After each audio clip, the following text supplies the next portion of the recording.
मायावती और मुलायम सिंह की दुश्मनी की वो कहानी जो लखनऊ के गेस्ट हाउस से शुरू हुई।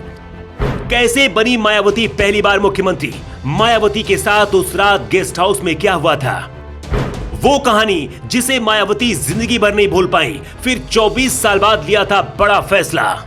बात है 1995 की। मुलायम सिंह यादव और काशीराम की गठबंधन वाली सरकार यूपी में चल रही थी, लेकिन गठबंधन में सब कुछ सही नहीं चल रहा था। इसके बाद आया 23 मई 1995 का दिन। इस तारीख को मुलायम सिंह यादव बसपा के संस्थापक काशीराम से बात करना चाहते थे, लेकिन काशीराम ने साफ मना कर दिया। इसी रात काशीराम ने फोन कर दिया बीजेपी नेता लालजी टंडन को। फोन पर बात हुई बीजेपी बसपा गठबंधन को लेकर। ये वो समय था जब काशीराम की तबीयत खराब चल रही थी। वो अस्पताल में भर्ती थे। उनकी देखभाल कर रहे थे उनके दोस्त और राज्यसभा सांसद जयंत मल्होत्रा। इसके साथ ही काशीराम के साथ साए की तरह हर वक्त मायावती भी रहती थी।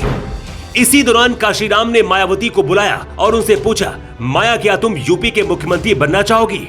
काशीराम ने मायावती को बीजेपी के समर्थन वाले लेटर भी दिखाए।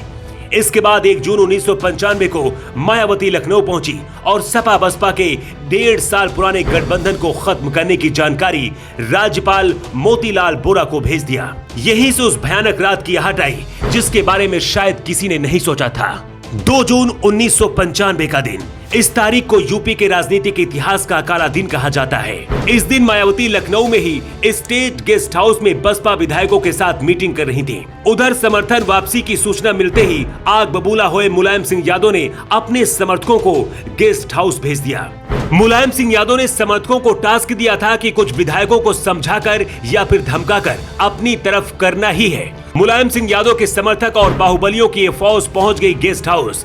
इस फौज में कहते हैं अतीक अहमद भी शामिल था और प्रयागराज से लेकर पूर्वांचल के दर्जन भर से ज्यादा कई बड़े माफिया और गैंगस्टर शामिल थे। 2 जून 1995 लखनऊ के जिस गेस्ट हाउस में बसपा सुप्रीमो मायावती थी, वहां मुलायम सिंह यादव के आदेश पर ये गुंडे और सपा के नेताओं ने धावा बोल दिया। करीब 4 बजे से हिंसा शुरू हुई और 2 घंटे तक चली। इस हिंसा में सपा और बसपा दोनों दलों के कई समर्थक घायल हुए। बसपा के विधायकों का कहना था कि गेस्ट हाउस के कॉन्फ्रेंस रूम से कुछ विधायकों का अपहरण करने की कोशिश भी की गई। बाहुबलियों की फौज जब गेस्ट हाउस पहुंची तो वहां एक कमरे में मायावती अपने समर्थकों के साथ छुपकर बैठी थी।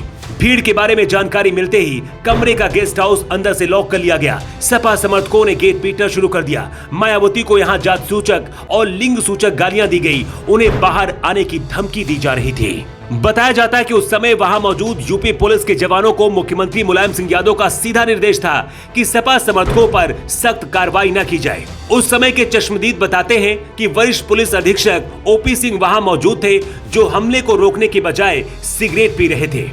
इसके बाद शाम के समय लखनऊ के जिलाधिकारी राजीव खेर गेस्ट हाउस पहुंचे। उन्होंने मुख्यमंत्री मुलायम सिंह यादव के आदेश को नहीं माना। डीएम ने पुलिस की मदद से बड़ी ही मुश्किल से वहां से भीड़ को बाहर हटाया। गेस्ट हाउस में क्या हो रहा है, अब तक इसकी जानकारी राज्यपाल तक भी पहुंच चुकी थी। ऐसे में एक्स्ट्रा पुलिस फोर्स मौके पर पहुंची। तब जाकर लाठीचार्ज हुआ और सपा समर्थकों को गेस्ट हाउस से भगाकर मायावती को बचाया गया। इसके बाद मायावती कमरे से बाहर आई, बहुत डरी और सहमी हुई थी। उस दिन डीएम राजीव खेर ने मुलायम सिंह यादव का आदेश नहीं माना था, इसकी सजा उन्हें दी गई और रात 11 बजे ही उनका ट्रांसफर कर दिया गया था। उस दिन मायावती की मदद बीजेपी नेता ब्रह्मदत्त तिवारी ने भी की थी, जिसकी वजह से मायावती हमेशा उन्हें अपने बड़े भाई की तरह मानती रही। गेस्ट हाउस कांड ने मायावती और मुलायम सिंह के बीच एक राजनीतिक लकीर खींच दी। मायावती ने इसके बाद कई बार अपनी रैलियों में इस कांड का जिक्र किया। इसका जिक्र करते हुए हमेशा उनके चेहरे पर एक गुस्सा आ जाता था। मायावती ने अपनी आत्मकथा मेरा संघर्ष में जीवन एवं बहुजन समाज मूवमेंट का सफरनामा में लिखा है। मुलायम सिंह यादव का आपराधिक चरित्र उस समय सामने आया जब उन्होंने स्टेट गेस्ट हाउस में मुझे मरवाने की कोशिश कराई। उन्होंने अपने बाहुबल का इस्तेमाल करते हुए न सिर्फ हमारे विधायकों का अपहरण करने की कोशिश की, बल्कि मुझे मारने का भी प्रयास किया। लखनऊ के गेस्ट हाउस कांड की जांच के लिए रमेश चंद्र कमेटी बनाई गई थी। इस कमेटी ने अपनी 89 पेज की रिपोर्ट में गेस्ट हाउस कांड के आपराधिक षड्यंत्र के लिए मुलायम सिंह यादव को सीधे तौर पर जिम्मेदार ठहराया। रिपोर्ट में कहा गया था कि योजना पहले से बना ली गई थी और इसके लिए कुछ अधिकारियों को पहले से ही लखनऊ ट्रांसफर कर दिया गया था।